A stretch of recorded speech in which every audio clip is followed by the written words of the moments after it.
In this presentation, we will be exploring the advantages and disadvantages of caffeine and its effects on athletes.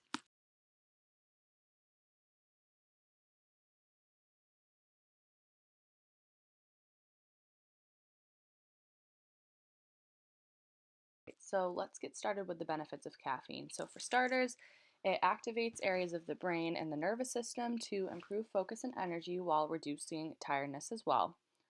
As for hormones, epinephrine is the hormone responsible for the fight or flight response, which can increase performance in an athlete.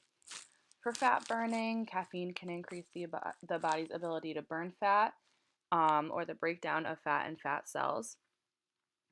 As for endorphins, the B endorphins can increase feelings of the wellness and give you the exercise high that people often experience after working out, which we could all agree is a good feeling. For muscles, the caffeine may impact the motor cortex, which is a part of the brain that signals muscle activation.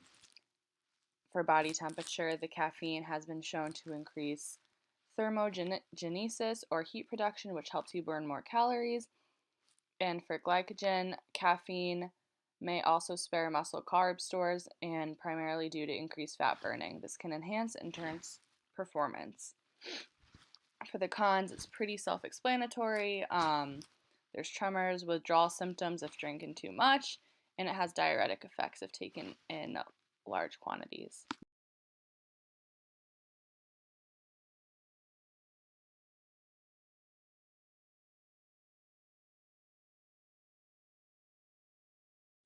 So, caffeine definitely has its perks for athletes who are especially involved in endurance performance like running, power sports, and high intensity exercises.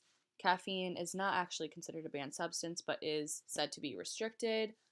For example, single doses of caffeine at 9 milligrams or higher produce urine concentrations that exceed the acceptable limits.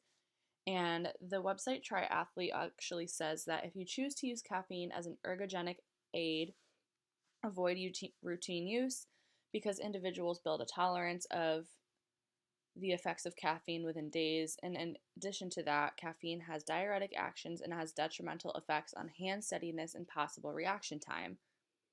And the ethics of using caffeine to enhance performance, the IOC stipulates that taking any physiologic substance in abnormal quantities with the intention of artificially and unfairly increasing performance should be construed as doping. So, although caffeine isn't a banned substance, it is restricted, and if used in large quantities for long periods of time, then it is known as doping.